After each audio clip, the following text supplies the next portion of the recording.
Vê Jesus no jardim, de joelhos no chão, sozinho a orar por ti.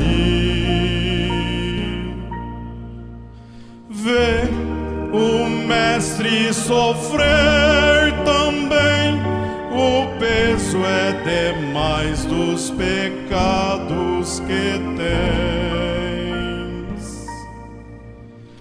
Vê prostrar-se em dor o meigo pastor que te quer salvar. Vais entregar o teu coração a quem por ti tudo fez. Se vais tornar teu mestre feliz, ou vais deixá-lo a sofrer?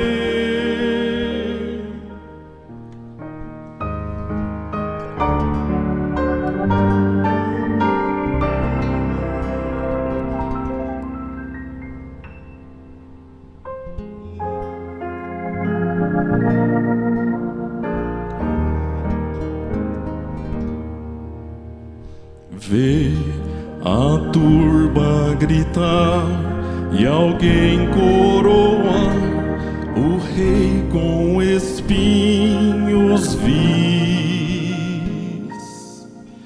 Vê da fronte escorrer suor e sangue inocente em troca do teu.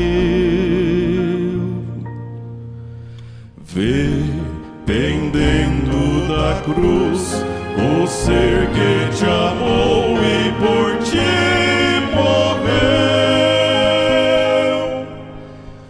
Vais entregar o teu coração a quem por ti tudo fez.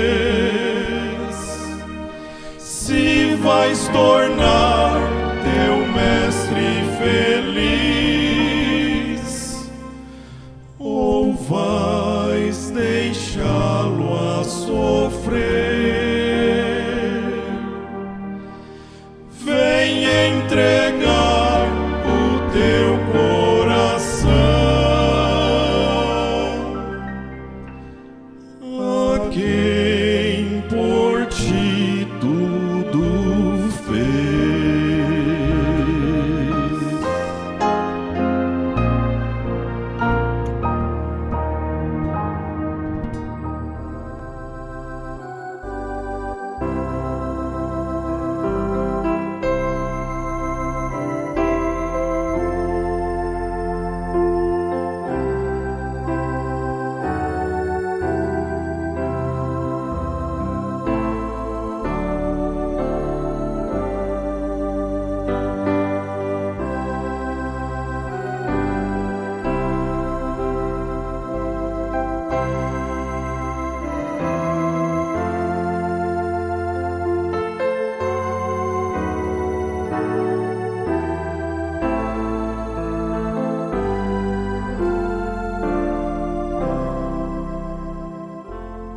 Boa noite com Jesus.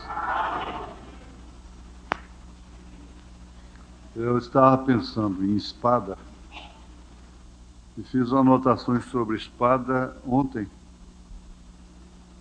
E agora quase que o programa do rádio, a fita que eu gravei há muito tempo, não sabia, né? Acho que o programa já falou tudo sobre espada, sobre luta, né? E eu acabei quase esquecendo minha espada, esquecendo, né? São as anotações. Mas ainda lembrando-nos de hoje de manhã, eu lamento mesmo por quem não esteve aqui. Naturalmente não pôde, não? Porque ninguém perderia uma escola voluntariamente. Deve ter sido por não poder mesmo, né? Vamos ver a Bíblia. No demais, irmãos, é verso 10, Efésios capítulo 6. No demais, irmãos meus, fortalecei-vos no Senhor e na força do seu poder, revesti-vos de toda a armadura de Deus, para que possais estar firmes contra as astutas ciladas do diabo. Porque não temos que lutar contra a carne e o sangue, mas sim contra os principados, contra as potestades, contra os príncipes das trevas deste século, contra as hostes espirituais da maldade nos lugares celestiais. Portanto, tomai toda a armadura de Deus, para que possais resistir no dia mau e, havendo feito tudo, ficar firmes.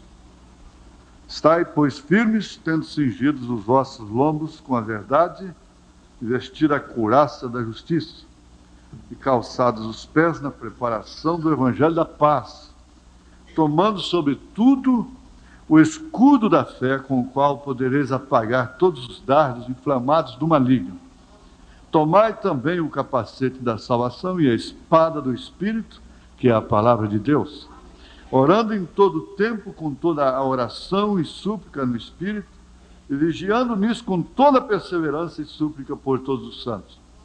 E por mim, para que me seja dada no abrir da minha boca a palavra com confiança, para fazer notório o mistério do Evangelho, pelo qual sou embaixador em cadeias, para que possa falar dele livremente como me convém falar.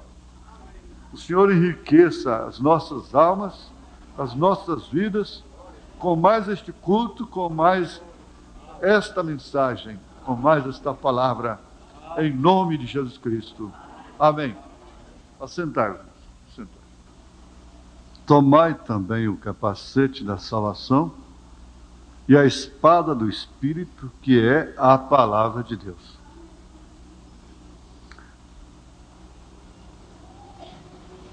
Eu estava ouvindo a palestra hoje de manhã, lembrando de um moribundo herói,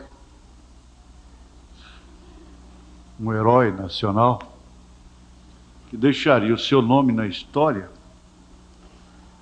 Aliás, uma grande lição para todos os líderes. Mas quando os seus amigos chegaram para dar-lhe o que ele precisava realmente, já era tarde. Era muito tarde. Ele respondeu somente com olhares, não é? Ele já estava moribundo e a sua morte viria justamente por causa da causa pela qual ele lutou. Então, há muitos pais, mães, esposos, que quando as pessoas, entes queridas, não é, resolvem compreendê-las, já é tarde. Oferecer-lhes a grande ajuda da compreensão, já é tarde, aí não precisa mais.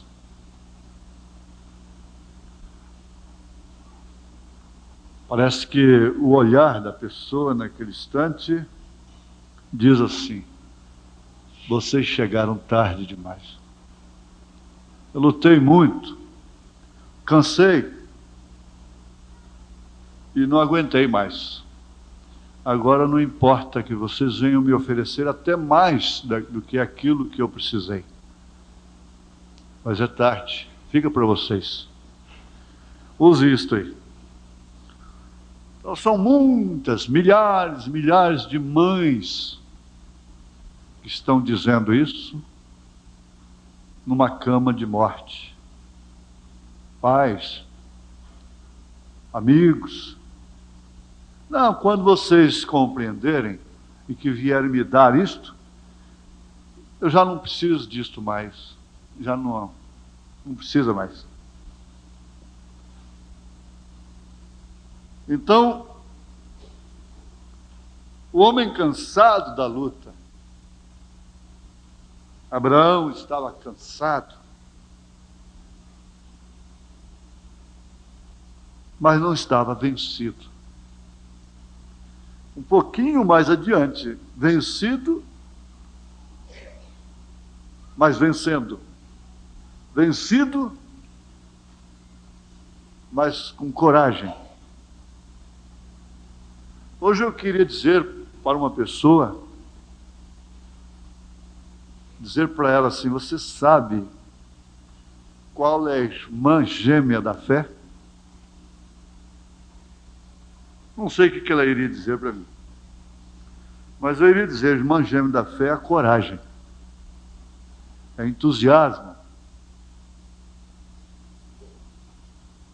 A fé gosta da coragem. A coragem incentiva a fé e a fé anima a coragem. E quando Jesus estava cansado do caminho, era quando saía mais virtude dele. O cansado parece que dá um aspecto de vencido. Eu gostei muito daquela lembrança a respeito de Napoleão. Esses grandes homens têm provérbios que foram prática deles, foram lema deles, não foram apenas filosofias. Como o próprio Napoleão disse: eu prefiro enfrentar 500 soldados pela frente do que o vento pelas costas. Isso se referindo à traição. Eu preferia enfrentar 500 soldados pela frente, cara a cara, peito a peito, do que a traição, o vento pelas costas, não é? Estas coisas foram ditas sob experiências que realmente são verdades. Então foi dito a respeito de Napoleão que quando ele estava vencido, aí que ele se tornava mais perigoso. E de fato o vencedor só está comemorando, né? Comemorando. E a tendência do vencedor é esquecer, é até subestimar o inimigo. Na guerra de 1967, que aliás foi o ano que eu comecei aqui em Goiânia, que é até um marco muito importante, porque nós temos muito a ver com Israel. Ele é o nosso relógio, ele é o nosso calendário. E aquela guerra determinou muita coisa no mundo todo. E Moshe Dayan, que foi considerado o maior estrategista de guerra dos últimos tempos, até então, venceu galhardamente, e ele próprio testificou da nuvem do Senhor sobre Israel. Porque de fato foi mais um milagre daqueles lá do deserto. Eles não tinham condição de vencer, e o mundo todo estava entendendo que Israel seria apagado.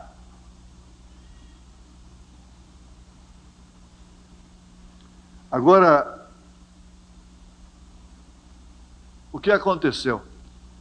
Ele tomou um forte muito grande, muito importante para Israel, e no dia especial, dia nacional de Israel, eles estavam em festa, inclusive religiosa. Era uma comemoração tremenda. E foi justamente naquele dia, na hora da festa, que ele perdeu o forte. O inimigo reconquistou o forte. Astutamente, enquanto eles estavam festejando. E por causa disso ele perdeu o ministério. Ele caiu.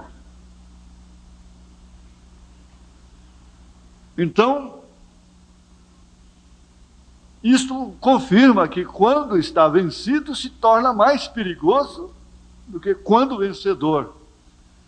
Quando você está só vencendo, a tendência é você se ensoberbecer, se orgulhar, prosperar, ficar assim um tanto descuidado. Não precisa vigiar tanto. Passa a confiar na sua esperteza, na sua sabedoria, na sua experiência, nos seus meios, nas suas estratégias. E aí é onde muitos perdem. São surpreendidos e perdem tudo que ganhou às vezes. E não podemos deixar de fazer menção daquilo que foi lembrado do pastor Joaquim Vieira, daquela grande mensagem que ele deixou aqui, antes de partir. O vencido vencendo. Mas, de fato, Abraão voltava cansado, porém vencedor. Muito cansado. Foi quando ele se encontrou com Melquisedeque. Melquisedeque foi aquele sacerdote que não tinha genealogia, não tinha pai nem mãe, ninguém sabia quem era ele.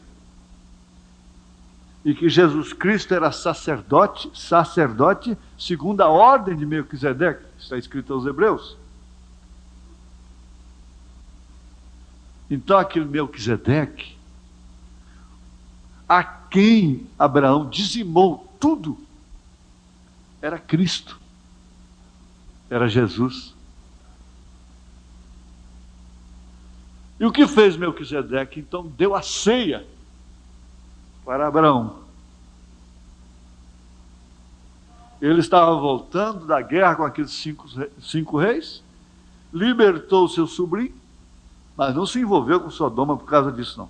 Ninguém vai pensar nisso.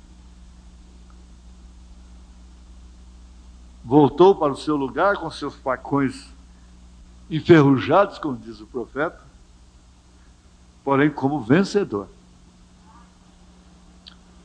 Quando eu ouço e vejo um quadro como esse, que acabamos de ver, eu fico pensando, meu Deus, o que é que vai mais falar comigo depois disso aí? Será que ainda tem que haver uma interrogação depois de vermos uma coisa como essa tão clara?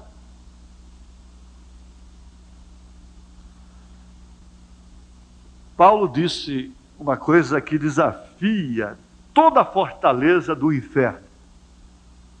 Porque se o diabo trabalha para enfraquecer o crente, o homem, o ministério, a irmã, o irmão, São Paulo disse que, eu acho que isso é um desafio. Ele disse, Jesus disse para ele, a minha graça te basta. Porque o meu poder se aperfeiçoa na fraqueza.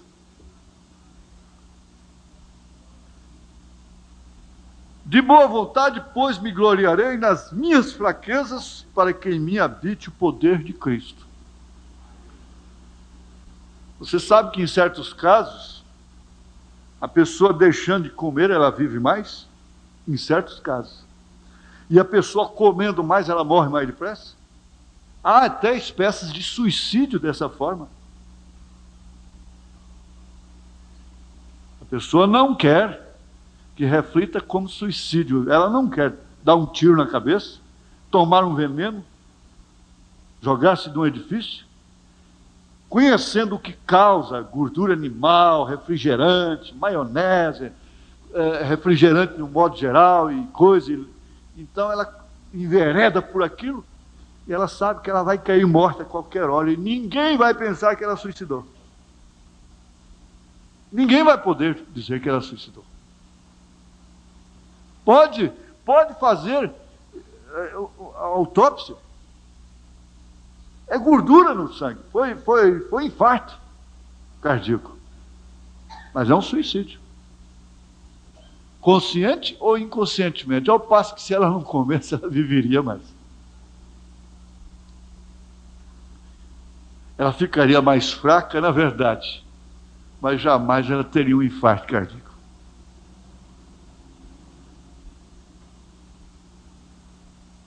Não é toda força que quer dizer resistência. Não é toda força que quer dizer poder.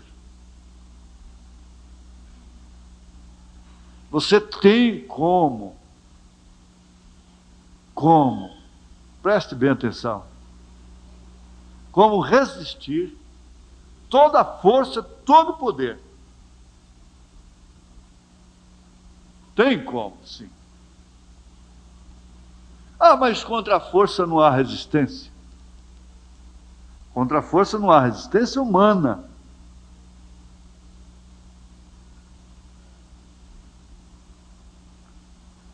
A minha graça te basta. O meu poder se aperfeiçoa na fraqueza. De boa vontade, pois me gloriarei nas minhas fraquezas, para que em mim habite o poder de Cristo. Eu quero ver qual é a força que poderá resistir o poder de Cristo. Então aquele espinho que ele tinha na carne passou a ser uma bênção. Se tornou em uma bênção para ele. Pelo que sinto prazer nas fraquezas, nas injúrias, nas necessidades, nas perseguições, nas angústias, por amor de Cristo. Porquanto, quando estou fraco, então sou forte. Quando estou cansado, vencido, é que eu estou forte. Quando eu estou forte, eu não tenho fraqueza. Quando o homem está forte, ele não tem fraqueza. Mas sentir prazer nas fraquezas, nas necessidades. As pessoas não querem definitivamente sofrer necessidades. Não há um país para se viver melhor do que este país nosso. Não tenha dúvida, não. Esse país é um mar de rosas. Nós temos paz. Nós temos direitos. Mas com tudo que está acontecendo, sim, com tudo que está acontecendo. Em relação a outros mundos, nós estamos vivendo um mar de rosas. Mas ninguém sofre necessidades. Principalmente quando começa a ter as coisas. Se torna muito difícil. Eu estava dizendo, o nosso empresariado tem medo de assalariar. Quando o salário não é pesado para o patrão. Não é um gasto, é um investimento. As grandes nações, as grandes empresas que desenvolvem mesmo sobre tecnologia e marketing e tudo, eles sabem que o funcionário, o operário, o gasto com o operário não é gasto, é investimento. Está investindo. Mas botar isso na cabeça é custoso. Porque é uma questão de cultura. Isso só funcionaria através de séculos. porque tem que passar essas gerações, morrer todo mundo. Então as pessoas não entendem que quando se encontra uma pessoa que corresponde com a mão de obra perfeita, altura, honestidade, zelo, interesse pela causa, que ela não está gastando, ela está investindo.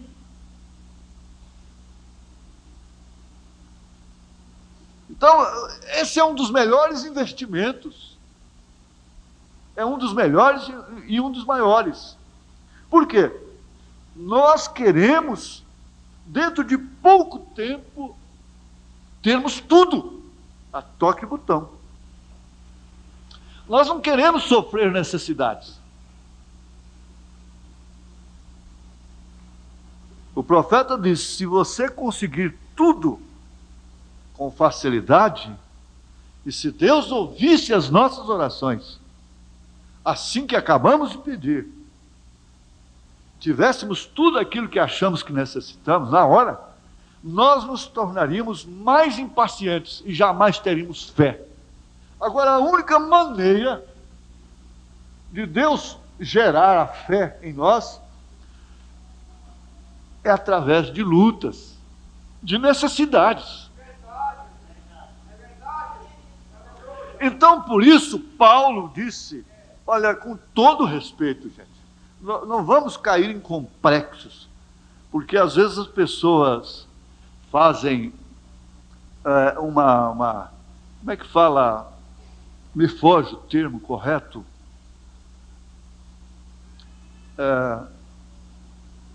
marginaliza, discrimina, discrimina os ricos, os pobres discriminam os ricos, e os ricos discriminam os pobres.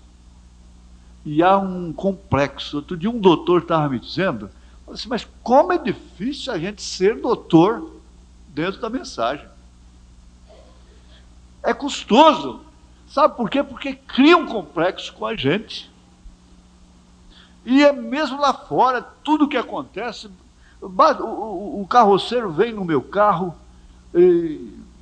dando marcha ré no cavalo, assim, até bater a carroça no carro. Eu vou falar com ele, chamá-lo a responsabilidade. É porque o senhor é doutor? É porque o senhor é doutor? Porque o senhor é doutor? Então cria um complexo até com os sábios, com os mais ricos, dentro da própria igreja. E vice-versa.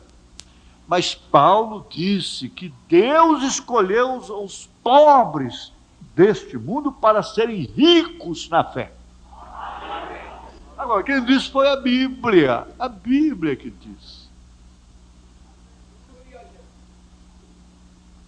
Por quê? Porque os pobres sofrem necessidades. Os pobres têm que ter mais, orar mais para conseguir as coisas. Os pobres têm que orar para comprar um vestido, para comprar um sapato. Tem que orar para comprar 1 quilo de carne. Já o rico não, ele nem olha preço no mercado. Só vai pegando e jogando no carrinho, só isso. De qualquer maneira eu vou levar, mesmo para que olhar preço? Eu preciso. E aquele supérfluo e aquela coisa toda. Já o pobre precisa de orar para cumprir uma lista. A lista necessária da vida. A lista básica. E Laodiceia é rica. Por isso ela está vomitada na boca de Deus. Rica sou e não tenho falta de nada. É claro que nós temos que pensar nisso agora no fator espiritual. Quando as pessoas ficam ricas de moral, de boa família, de tudo dar certo, de não ter problemas, tropeços, causas de cansaços, de derrotas até na vida espiritual, elas se tornam facilmente umas fariseias, se tratando de pessoas, não é? Ou eles viram fariseus.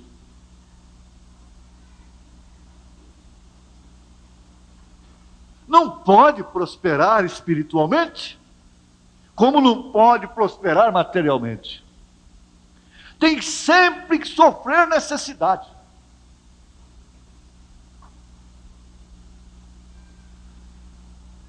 Nós sempre vamos estar necessitados. E eu gosto daquilo que Davi diz: sou pobre e necessitado. Agora, ele não estava dizendo que ele era pobre e necessitado de comida. Ele tinha carruagem, ele tinha soldados, generais à sua disposição.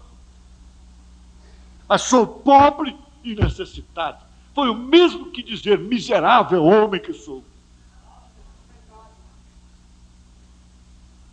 Foi a mesma declaração em outros termos. Sou pobre e necessitado. E eu preciso de ti, Senhor. Ah, bom. Agora então apareceu a espada. Eu estava pensando uma coisa muito profunda, muito importante. Eu gosto de ouvir palavras assim, de substâncias, do princípio ao fim, como ouvimos hoje. Nada de encher linguiça em força de expressão. Então, vendo que a espada de Saul provavelmente era feita do mesmo material, era um aço especial. As espadas não eram feitas de ferro comum. A espada de Saul podia até se misturar com a de Davi. Mas uma coisa fazia diferença. Eram as mãos que sustentavam a espada. A espada de Davi nunca trabalhou contra Saul. A ponto de Davi apanhar a Saul dormindo e não fazer-lhe mal algum. A espada de Davi cortou o pescoço de Golias a favor de Saul. Em favor de Saul. Em defesa de Saul. Ele trabalhou por Saul. Mas o Saul nunca pôde se pôr diante do povo a favor dele. Dizer uma palavra a favor dele. Mas só contra ele. O Davi estava sempre peitando a coisa.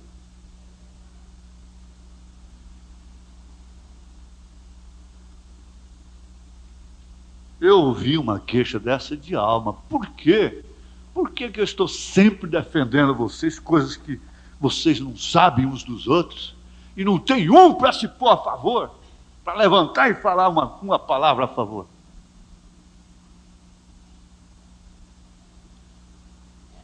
Mas a espada de Davi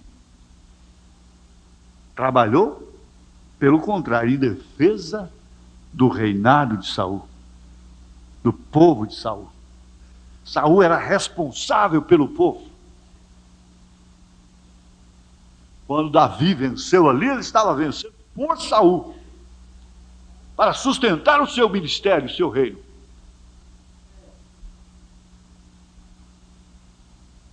Ao passo que a espada de Saul seria usada, quantas vezes ele lançou aquela espada contra Davi?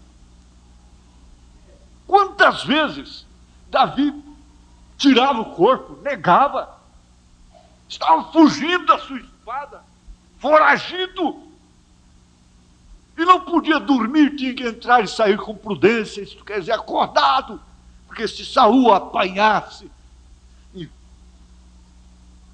punhalaria, cortaria o seu pescoço. Mas por fim, aquela mesma espada virou contra o próprio Saul, a sua própria espada. Ele se meteu contra ela. E o profeta diz na mensagem de desespero: esse Espírito Santo que a igreja nominal alega ter, ela própria, ele próprio vai acusá-la. Vai ser uma espada contra ela própria. Agora, eu quero ler aqui na mensagem qual é a atração. É uma mensagem bonita. Qual é a atração sobre a montanha? É um trecho muito bonito, muito gostoso. O profeta diz a partir do parágrafo 131. Qual é a atração sobre a montanha? E certa manhã o Senhor me despertou. É tão bom a pessoa dizer assim com convicção, né? Certa manhã o Senhor me despertou. Essa semana eu estava sonhando que vinha um espírito no meu ouvido em forma de muriçoca. Eu tenho uma raiva de muriçoca. Eu só não brinco com muriçoca lá no mato, porque lá é o lugar dela. Mas dentro de casa aí não é lugar dela, vai para lá. E eu dou murro nela, eu dou tapa. Quando eu pego uma, eu fico satisfeito. E aquilo parece que é um espírito mesmo. E eu sonhando que ela vinha no meu ouvido.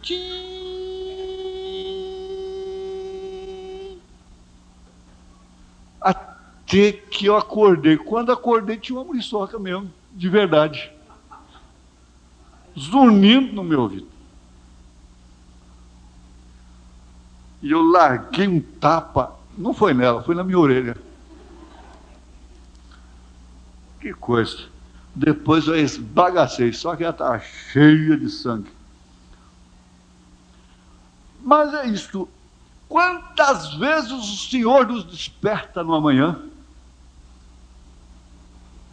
E quando o Senhor desperta, é para alguma bênção. É para falar alguma coisa boa. É para uma experiência. É para uma decisão qualquer. Quantos já foram despertados pelo Senhor? Graças a Deus. Glória a Jesus. Aleluia. Às vezes, irmão, certo tipo de insônia não é insônia, porque a insônia é o sono do... como é que é? O sono do sono? Como é que é? O sono foi dormir. O sono foi dormir, você ficou sem o sono. Então você levanta, faz igual o Zé Pereira, que é pai do irmão Divino Pereira. A gente não sabe qual dos dois, né, que ganha um do outro. Então a irmã Maria acorda e está o Zé Pereira, olha debaixo do guarda-roupa, olha debaixo da cama, abre o guarda-roupa, olha lá dentro, puxa a gaveta da penteadeira, vai para lá, vai para cá. Zé, o que é que tu está fazendo? Eu estou procurando sono, perdi ele. É difícil, né? Procurar o sono. Mas há certos momentos, certas horas, certos momentos que ficar sem dormir, acordar, despertar, é o Senhor. Samuel não acordava? Samuel, o que é? Por fim, ele se levantou e foi lá no sacerdote. Escuta, só ouvi uma voz, me chamou. O senhor que me chamou? Não, não fui eu. Voltava lá, o senhor que me chamou? Não. Eu não deixava o menino dormir. E menino dorme. Dorme gostoso, né? Dorme na igreja. O sono de igreja é gostoso demais, não é? Quem é de vocês aí que já dormiu aqui no culto? Hein? Mas é um sono gostoso, né? A hora que acaba o sono, a igreja acaba o sono. E Samuel, tá doido, Samuel. O quê? Ia lá no Eli. Você já pensou que tristeza? A mãe tem um único filho, esse menino vai morar com um sacerdote, que tristeza, né? Você já pensou morar com um sacerdote velho, já uma criança? Menino precisa brincar, precisa de parque, mutirama, precisa queimar energia. Agora morar com um sacerdote, o que é isso? Samuel, ele vai lá no Eli, até que Eli diz, olha, a hora que chamar de novo, você fala, fala, Senhor, que teu servo ouve. Eis-me aqui. Que era a maneira deles responderem à voz do Senhor. E assim fez Samuel. E Samuel recebeu um recado de Deus muito duro para ele. Mas certa manhã o Senhor me despertou e disse, se nós fizéssemos só aquilo que o Senhor disse para a gente fazer, irmãos, podia virar o mundo por cima da gente. Pode virar o mundo em cima da gente. Pode virar a imprensa, tudo quanto é demônio do inferno. Amigos, inimigos, seja lá o que for. Você fica seguro. Você fica abençoado. Ele disse, suba lá no Sabim Canyon, no Monte Sabim. E eu tomei um pedaço de papel e minha Bíblia, eu já sabia. Então eu já peguei logo um pedaço de papel e minha Bíblia. Minha esposa disse, onde você vai? Onde você vai? Ora, eu disse, eu não sei, eu lhe direi quando eu voltar. O irmão Branham dava muito trabalho para a irmã Meda. Só que tem uma coisa, ele só saía com a Bíblia debaixo do braço e uma cadernetinha. E ela sabia realmente onde é que ele ia. Era com Deus. O assunto dele era com Deus, não era com outra. Ela não tinha que preocupar, ela não tinha que ter ciúmes dele. Não é certo? Onde é que você vai, onde é que você foi? Pega pelos colarinhos. Onde é que você... Bom, eu não sei. Quando eu voltar, eu te direi. Eu fui ao Canyon, subi até onde as águias estavam voando ali. Eu grifei de vermelho. Subi até onde as águias estavam voando ali. Onde as águias estavam voando. Tem hora que você vai onde o quê? Os esquilos estão chirleando. Blá, blá, blá, blá, blá, blá, blá, blá, e é só maledicência. É aquele ponto de encontro dos irmãos maldizerem. Às vezes há casas que viram ponto de encontro. Aqui não. Mas há muito disso lá fora. Salão de costura, salão de beleza e coisas assim que vira ponto de encontro das águias. Das águias? Não, não é das águias. As águias não comem carniça de ninguém. Encontro dos corvos. Os corvos é que estão desenterrando a carniça. O irmão Branham diz que quando você desenterra a vida de uma pessoa, um corpo morto, o mau cheiro vem no seu nariz, você vai sofrer dores de cabeça. Você que vai sofrer. Então lá havia um encontro de águias. Ora, Deus só podia levá-lo para onde estavam as águias, naquela hora. Porque ele era uma águia. Isso aqui não é uma aplicação vazia. Tem sentido perfeitamente isto. Subir até onde as águias estavam voando ali. Você acha que quando ele estava lá no mato e que houve aquela tempestade tremenda, e de repente ele viu um esquilo chirleando, incomodado, entrava e saía no buraco do pau da árvore lá, que ele olhou, o esquilo estava incomodado com uma águia. Então isso não estava acontecendo por acaso. Isso é uma mensagem recheada. Ele olhando aquilo, E ele disse: ela desceu forçada pela tempestade. Mas aquele chirlear do esquilo tanto a incomodou, que por fim ela abriu aquelas portentosas asas e simplesmente foi ganhando altura, altura, e eu olhando com os meus binóculos, até que ela ficou pequenininha e sumiu lá na rocha. E deixou o esquilo lá embaixo. Um bom lugar de ir é onde tem águia. Quando Maria estava cansada e que tinha que se refugiar em algum lugar, ela não foi para uma reunião de abutres. Ela teve uma direção diferente, inspirada, dirigida. É questão de predestinação, é questão de Deus inspirar, dirigir. Por que as pessoas estão sempre, eu não sou culpado, mas aconteceu porque por causa disso. Por quê? Deus tem compaixão de quem Ele tem compaixão, tem misericórdia de quem Ele tem misericórdia. Por que o profeta diz, por que certos dardos não atingem determinadas pessoas e vivem atingindo constantemente a determinadas outras?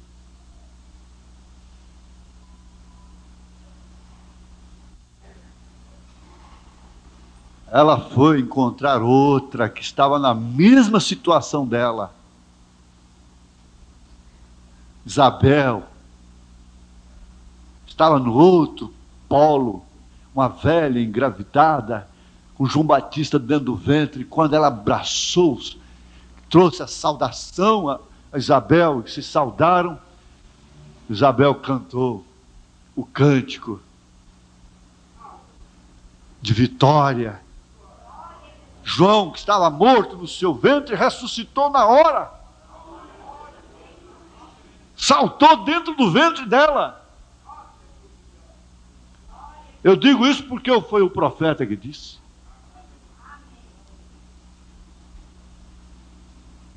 Porque ela havia concebido já na velhice.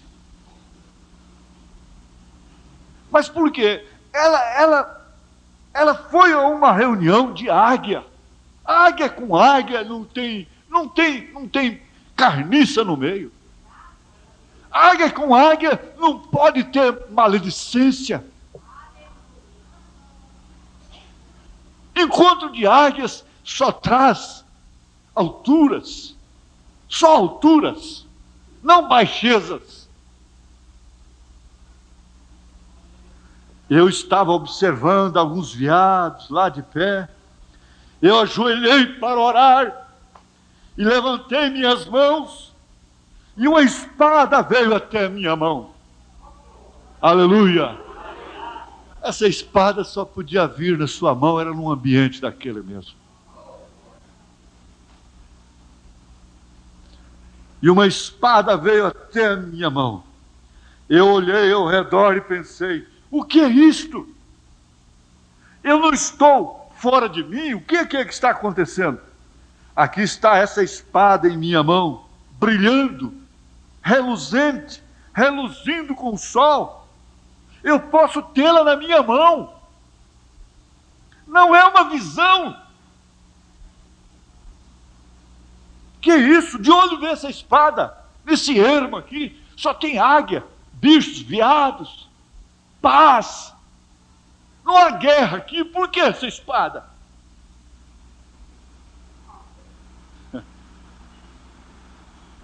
Eu disse, agora não há pessoas aqui neste cânion, há milhas de mim. De onde poderia ter vindo isto? Ouvi uma voz que disse, esta é a espada do rei. Esta é a espada do rei.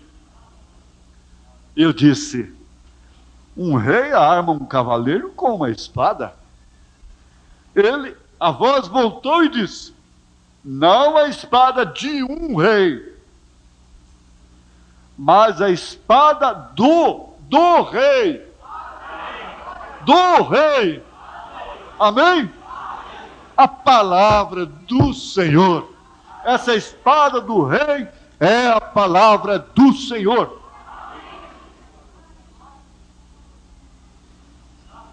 Hoje nós ouvimos sobre o respeito à Bíblia Sagrada. Respeito para com a Bíblia. Eu já disse que eu vi uma vez, quando era criança ainda, uma Bíblia dentro de uma casinha, uma fossa, uma latrina, servindo de papel higiênico.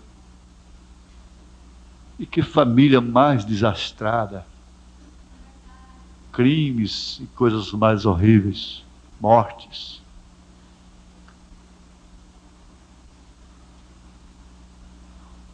Cabe um respeito físico pela Escritura, não uma idolatria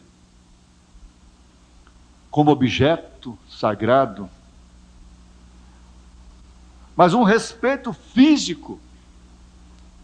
Afinal de contas, aqui está a letra, letras que são sagradas. Se idolatram tantas coisas neste mundo, idolatram pessoas, respeitam pessoas por interesses ou não, por amor.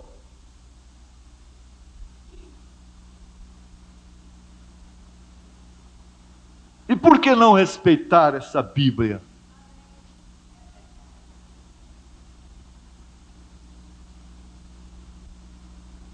Ela é a espada do rei, porquanto ela é a palavra do Senhor. E disse a vós: não temais. É simplesmente a terceira puxada. É a vindicação do seu ministério. Ora, irmãos, eu fico pensando às vezes da maneira que Deus chamou a Moisés. Tão diretamente, tão poderosamente, e de trecho em trecho, de época em época, de espaço em espaço, de evento em evento no seu ministério, Deus tinha que visitá-lo e dar sinal, comprovar que estava com ele. Tinha que vindicar. Se Deus já tinha falado com o irmão Branham aos 7 anos de idade, o irmão Branham sabia, segundo a sua própria mãe e testemunhas, que quando ele nasceu, essa luz que sempre o acompanhou, Logos, a coluna de fogo, foi vista visivelmente 3 dias sobre a cabeça da criança, do bebê.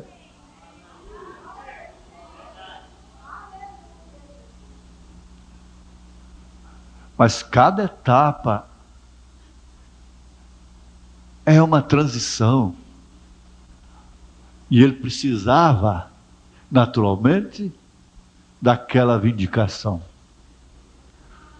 E toda a vindicação que veio para ele, em certo sentido, é para nós. É para mim. É para você.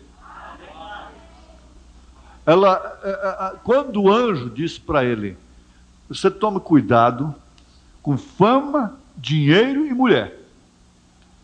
Então nunca mais esse anjo vai aparecer para nenhum obreiro e falar isso para ele, porque já apareceu para ele. Outro dia um irmão me telefonou de outro estado e disse: olha, minha esposa está preocupada com o senhor porque ela sonha 3 noites em seguida com o senhor e advertindo o senhor para ter cuidado com a fama. Eu danei a rir no telefone, falei assim para ele: ó, fala para ela que só se for com a má fama, porque é boa, não tem perigo mais não, viu? Tem que ter cuidado com a má agora, porque a boa já passou o tempo. Não tem mais perigo da boa, não. Agora com a má, ela pode esperar aí, viu?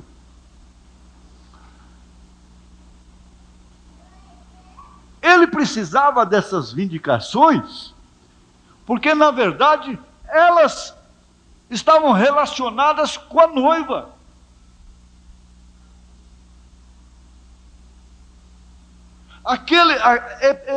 Vários episódios, acontecimentos familiares. Esse problema que é tão citado por todos os pregadores da mensagem, o caso de Rebeca e ele ali, o caso do Roque, que se aquele irmão, se o pai de Rebeca, o profeta desta era, chegou a se desesperar tanto por causa, em repúdio, em desespero por causa da filha estar tocando um rock, como é que pode a igreja botar rock amparado dentro da igreja, em cultos?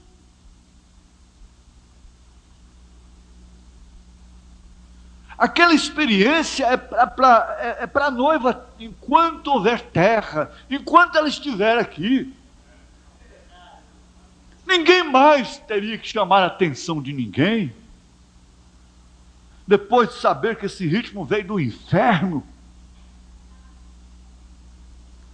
Mas essa espada seria para cortar, lutar, combater, cansar.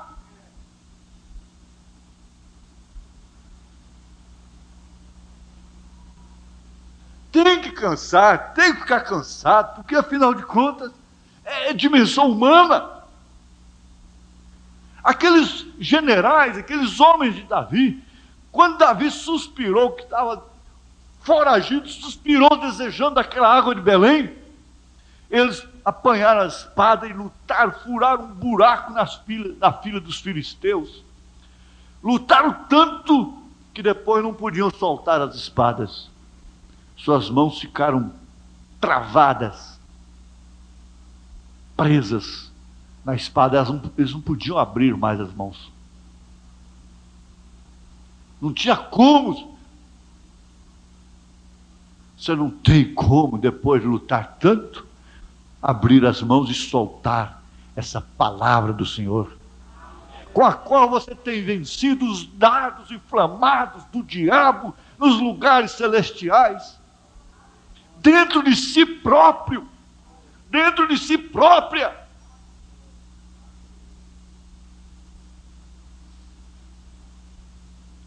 Olha, eu tenho um caso aqui, mas eu vou saltar, depois eu vou pregar sobre isso, pena de morte. Vem logo em seguida a pena capital, e aí então eu salto aqui para lembrar da oração do irmão Branham no filme O Fundo Clama o Fundo. Quando ele disse: quando a espada estiver dependurada, a Bíblia fechada, a fumaça dissipada. Isto quer dizer que vai chegar o momento de nós não precisarmos mais de lutar. E nós não vamos precisar mais da espada. Nós não vamos precisar dessa Bíblia mais.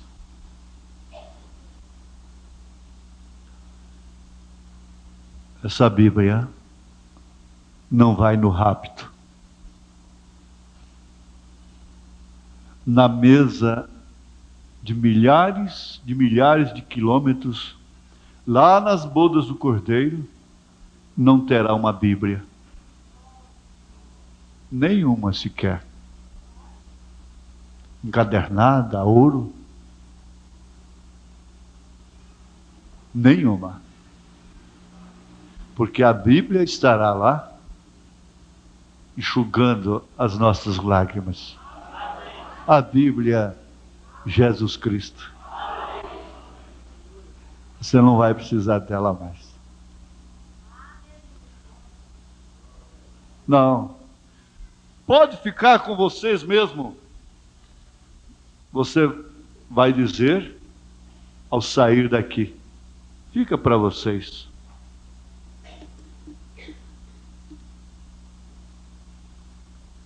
Eu não necessito mais dela. Mas uma coisa é certa: enquanto eu estiver aqui, eu preciso dela. porque eu preciso de Ti, Senhor.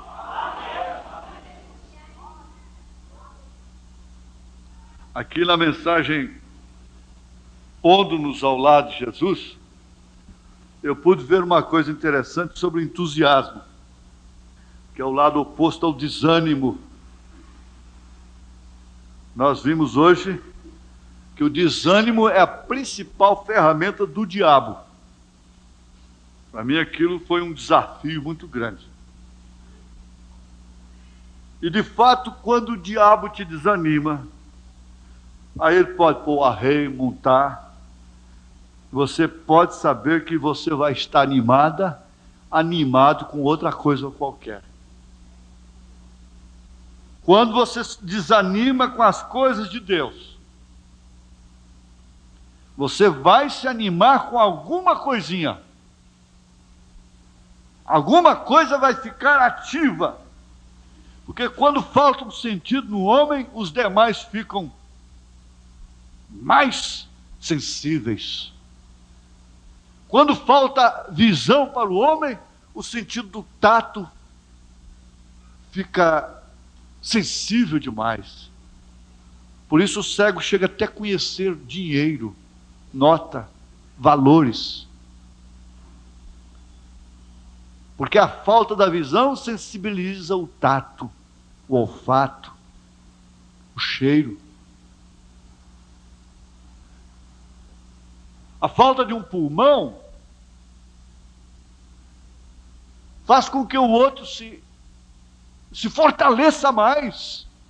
A falta de um rim no corpo leva o outro a se fortalecer muito mais. E quando nós perdemos o ânimo com a palavra de Deus, com as coisas de Deus, fique sabendo, você vai ficar animado. Todas as pessoas desanimadas têm uma coisa que ela está muito animada com ela. E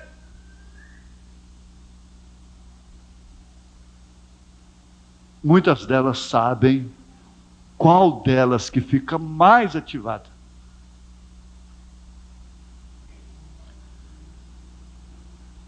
No parágrafo 92, da mensagem Pondo-nos ao lado de Jesus, o profeta diz: e eu creio que essa é a maneira em que devemos atuar para para poder continuar até que Cristo venha.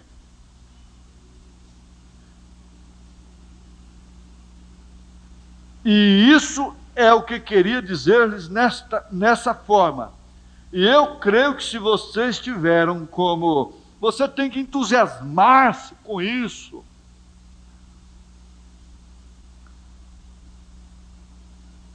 Você tem que ficar animado com isso. Se vocês não se entusiasmam, então algo está incorreto. Você tem, não tão somente que dizer, bem, no mês passado eu estava bastante entusiasmado. Porém, não sei. Algo incorreto há em algum lugar. Não deixe isto ser levado de qualquer forma. Não. Você tem que estar cheio de gozo todo o tempo, vê? E continue golpeando. Não fique desanimado. É o demônio. É Satanás tratando de agarrá-lo.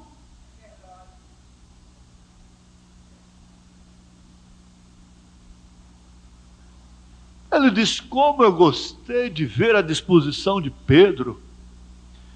Ele teve tanto entusiasmo, saber que era Cristo, era Jesus, era o seu mestre que estava andando sobre as águas, que ele chegou a pedir para fazer a mesma coisa. E Jesus mandou que ele fosse. mesmo que afundasse, como começou a afundar, mas não morreu, não afundou.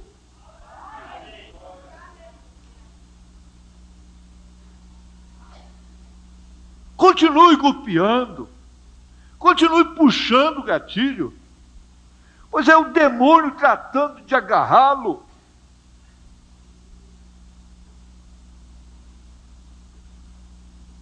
Há pessoas que se entregam tão facilmente, parece que têm prazer naquele estado de coisa, enquanto outras estão lutando contra aquilo, não se entregam. Como eu gostei de nosso último presidente, Eisenhower, ele dizia, quando estávamos pelejando, muitas vezes nos ocorreu que quando carregávamos os canhões e disparávamos, a bala não explodia. Parecia que tudo estava molhado, encharcado. Porém, o fazíamos uma e outra vez, até que encontrávamos uma bala que explodia.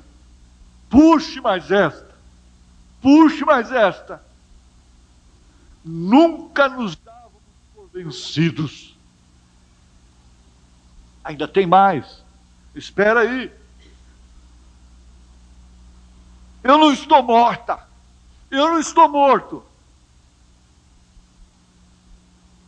Essa é a forma de ganhar a guerra, minha irmã. Essa é a forma de ganhar a guerra, meu irmão. Siga tratando. Põe a bala e dispare. Puxe o gatilho. Você tem um objetivo, um alvo onde dar. Agora, se você está só com o objetivo natural na dimensão, então todas essas mensagens, como a de hoje de manhã, e tudo é só naquele sentido carnal, terreno.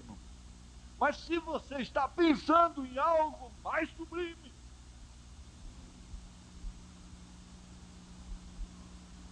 tomar a coisa pelo lado espiritual, então você sai daqui vencedora.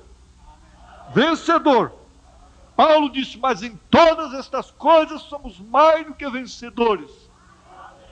Jesus estava vencido no Calvário, foi justamente a maior vitória dele. Foi a maior derrota de Satanás. Foi lá no Calvário, quando ele foi dado por vencido, por morto, que Satanás teve sua espinha dorsal quebrada. O nosso inimigo é aleijado, está com a espinha quebrada. Se ele não tivesse com a espinha quebrada, gente, vocês não sabem o que ele ainda faria. Se com a espinha quebrada ele faz tanta coisa, e se não tivesse? Ele levou um choque como que de 10.000 volts. Ele sabe, ele conhece quem está em você. Ele sabe que o que está em você é maior do que ele. Mas nós começamos a ficar frouxos. E nós mesmos vamos dando lombo para eles. Muitas vezes o diabo não está nem pensando naquilo, a gente fala, dá ideia para ele e chama ele. Vem fazer isso comigo, vem fazer isso com minha filha, vem fazer isso com meu filho, vem fazer isso com meu marido. Às vezes nem está acontecendo aquilo no marido, com o marido, mas a mulher chama, desperta aquele mal sobre o marido. Quantas vezes acontecem isso? Ele nem estava pensando, ele nem sabia, mas você chama ele. Ei, aqui uma oportunidade para você.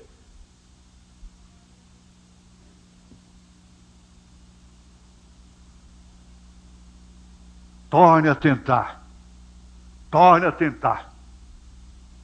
Eu estou falando em termos espirituais. Torne a tentar. Volte, meu irmão. Volte. Quem se humilha será exaltado.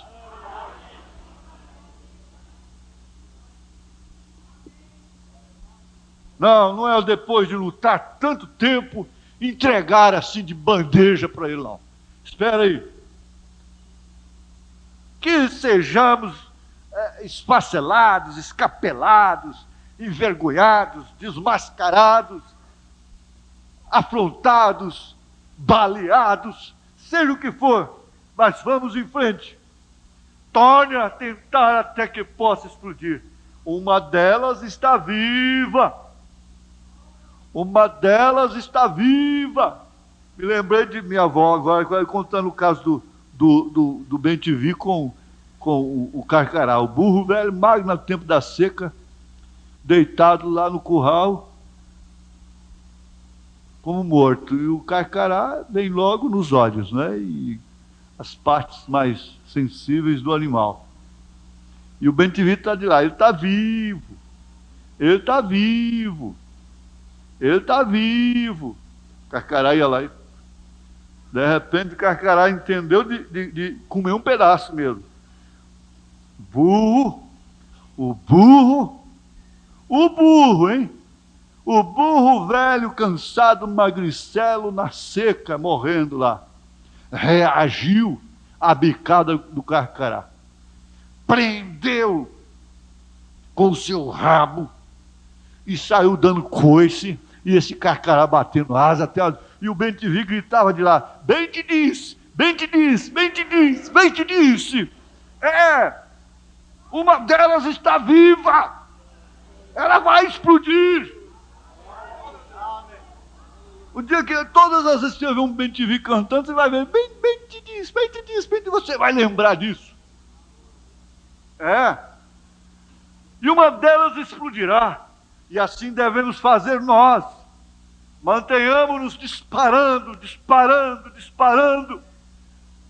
Estou indo ali sem sequer saber, sem direção ou responsabilidade, milhões de pessoas com seus olhos fixos em você.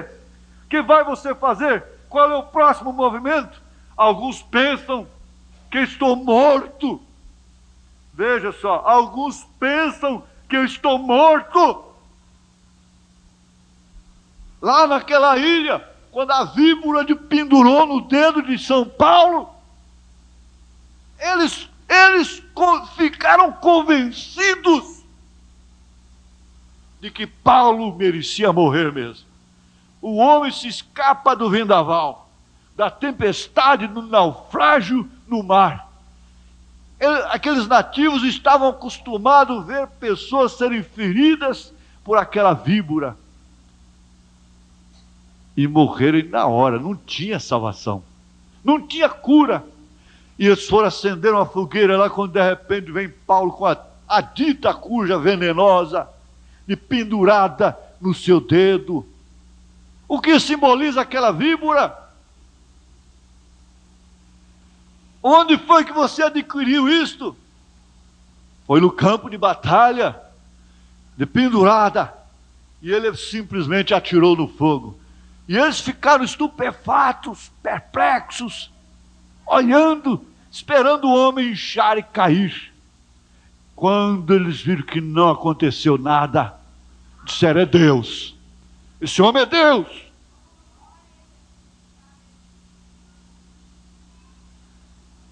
O irmão Branham diz assim: alguns pensam que estou morto. Será porque estava falando isso? Alguns pensam que estou morto. Alguns pensam isto. E ainda dizem que quando o rifle explodiu outro dia, a bomba, né? A explosão tão esperada, tão profetizada. Eu estava tratando de suicidar-me, eles disseram, porque o rifle explodiu na cara dele, no rosto dele assim. E aquilo era uma explosão para jogar seu pescoço, sua cabeça 30 jardas atrás. E não aconteceu nada com ele. Sabe o que eles disseram? Disseram assim: ele estava tentando suicidar, aquilo foi arranjado. Ele tinha também esse tipo de coisa atrás dele. Você tem que ter um tipo de coisa atrás de você também. Alguns pensam isto e ainda dizem que quando o rifle explodiu outro dia, eu estava tratando de suicidar-me. O vê? isso tem ocorrido por aí, por ali, correndo essa notícia por aí. Porém, você tem que enfrentar a tudo isso. Você tem que enfrentar a tudo isso. Então você tem a carga, o peso das pessoas. E imagine se Deus tivesse posto em você a capacidade de conhecer o coração das pessoas com quem você fala. Pensem, vejam isso, irmãos. Pode ser, eu sei que vocês têm suas cargas, porém vocês não entendem. E além do mais, aqui você tem a responsabilidade. Você diz, bom, isso deve ser fácil para você, irmão Branham. Tudo que você diz, Deus o diz. Deus confirma. Deus já te falou antes. Não, Ele não faz. Eu tenho que suar tanto ou mais que vocês. Eu tenho que suar tanto ou mais do que vocês. Eu não tenho que sair por aí, me recluir 90 dias para voltar com um estudo misterioso sobre a mensagem. Não, o irmão Branham já suou.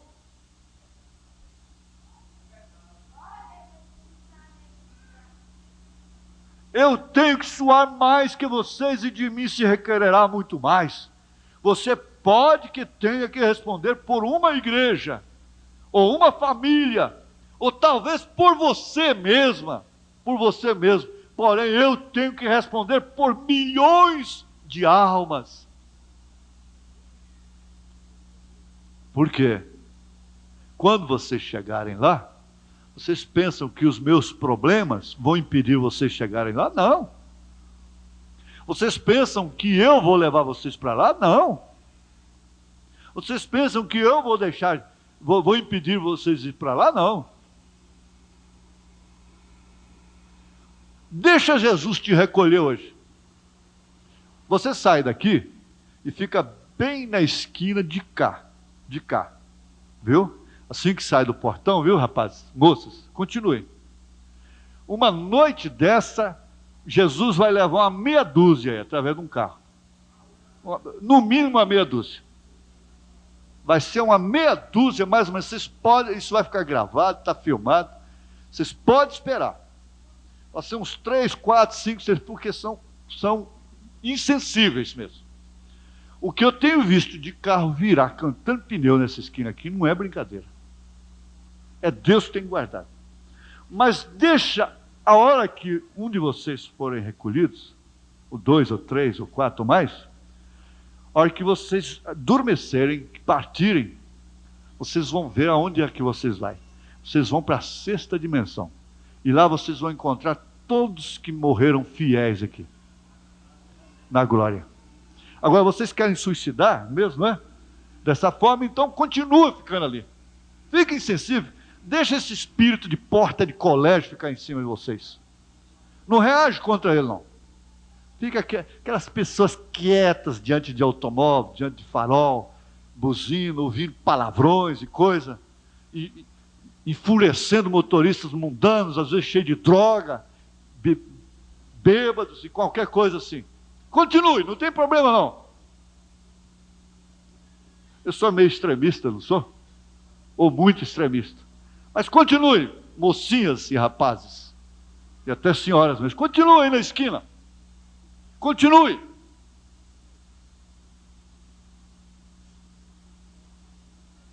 A hora que vocês forem recolhidos, vocês vão ver que é muito melhor do que isso que eu vos preguei. E que quem vos levou para lá foi Jesus através da mensagem do irmão Branham. Ele disse que vai, quando ele viu aquela multidão lá, vestida de branco,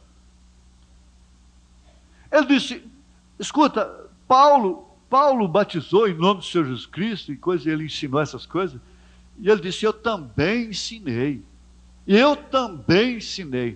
Então aquela multidão, olha, milhares de vezes maior do que essa aqui. Vocês estavam lá pelo ministério dele. Entendam isso em nome de Jesus Cristo. responderam a uma voz: nisto estamos confiando. Ele é o pastor da noiva. Nenhum pastor local será mais do que ele, ou igual a ele, poderá engraxar seu sapato. Não! Ele foi um nazireu de Deus, ele trouxe a pedra de coroa. Nós estamos aguardando.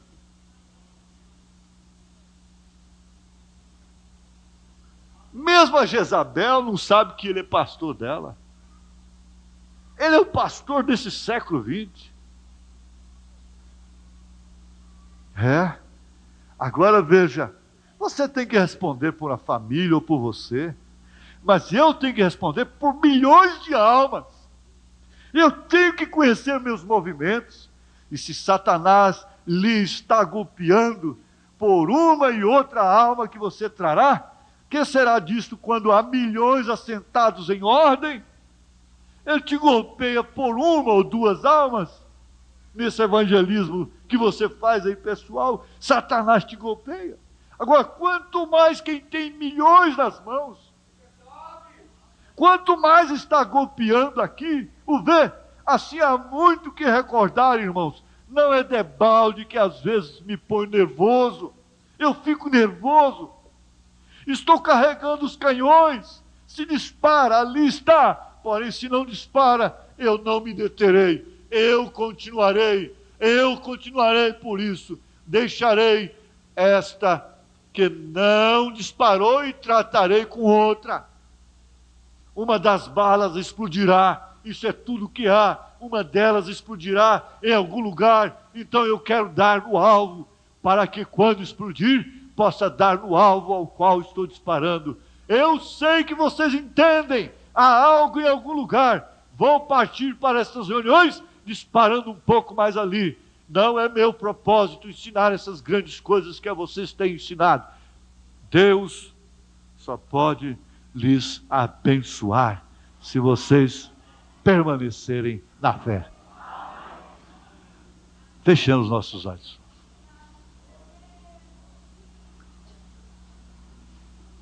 E certa manhã o Senhor me despertou. Subi até onde as águias estavam voando. E uma espada veio até a minha mão. A espada do Espírito, que está na sua mão, está no seu coração. Você crê na Bíblia, eu sei disso. Você tem a palavra do Senhor.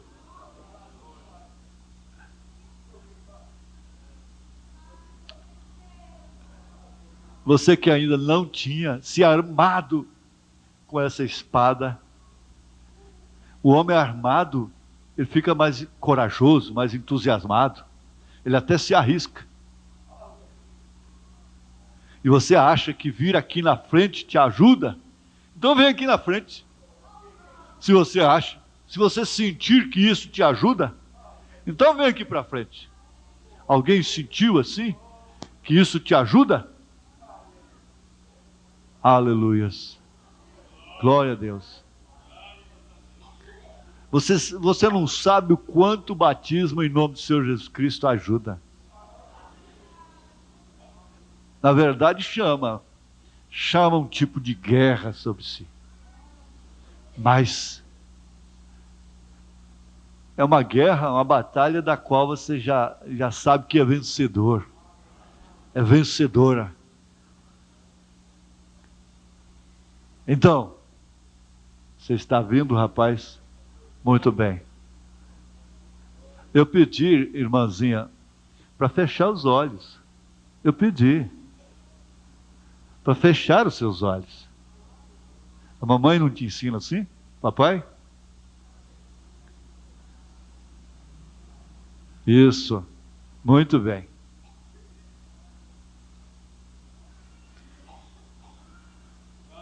Aleluia. Glória a Deus. Aleluia.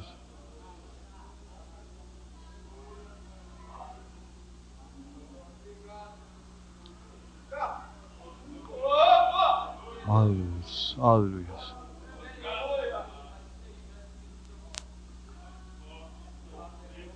Você que quer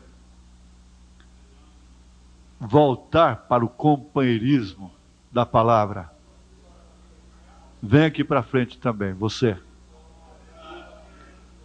Isso, rapaz, isso, muito bem. Essa é a melhor escolha que vocês já fizeram nas suas vidas.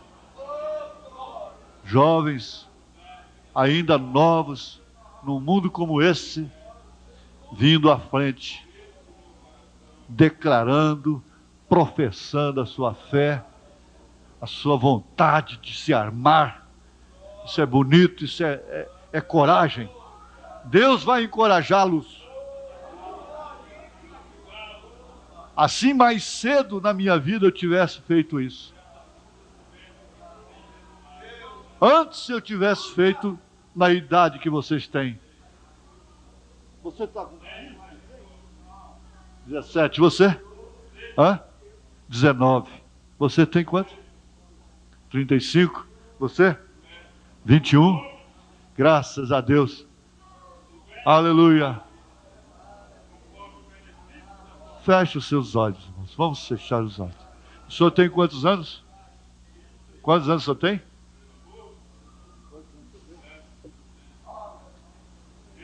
63, 19, 17, 35, 21. Glória a Deus, aleluia. Graças a Deus. Tem mais alguém? Você que não sabe quanto seria marcante para você. Seria uma vitória tremenda.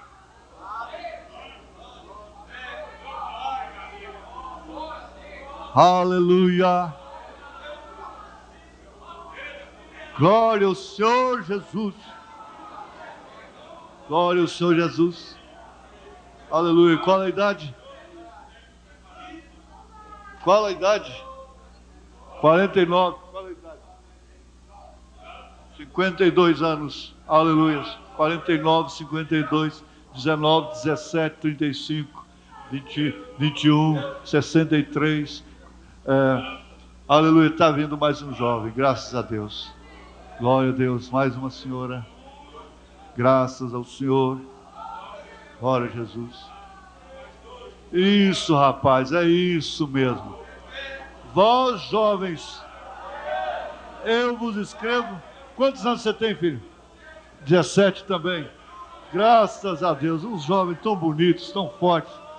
Graças a Deus. Fala a sua idade. 18 anos. Veja. Que mocidade bonita, graças a Deus. Glória a Jesus. Graças ao Senhor. Vós, mancebos, eu vos escrevo porque sois fortes. Armados com essa espada. A espada do rei. Graças a Jesus. Glória a Deus. Aleluia. Irmão, volta. Vamos embora. Aleluia. Graças a Deus, aleluia. Isto, aleluia. Graças a Deus, glória a Jesus, aleluia. A igreja, com os olhos fechados, se puder levantar uma de suas mãos, pelo menos, faça isto e ore em voz alta. Peça ao Senhor para armar esses rapazes. Que beleza! 5 jovens especiais, senhores, senhoras, graças a Deus. Ó Jesus, aleluia, Senhor.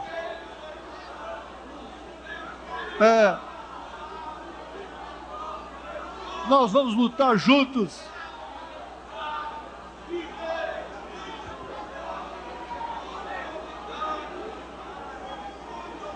Aleluia, aleluia, glória a Deus, aleluia,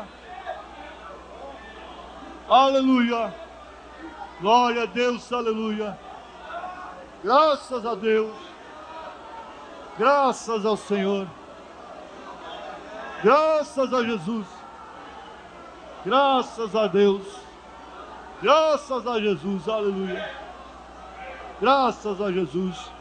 Aleluia. Amém, amém. Vitória Deus já deu a mim. Eu sei. Podeis assentar.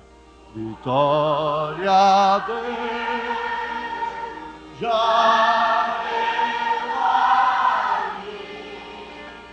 Eu sei.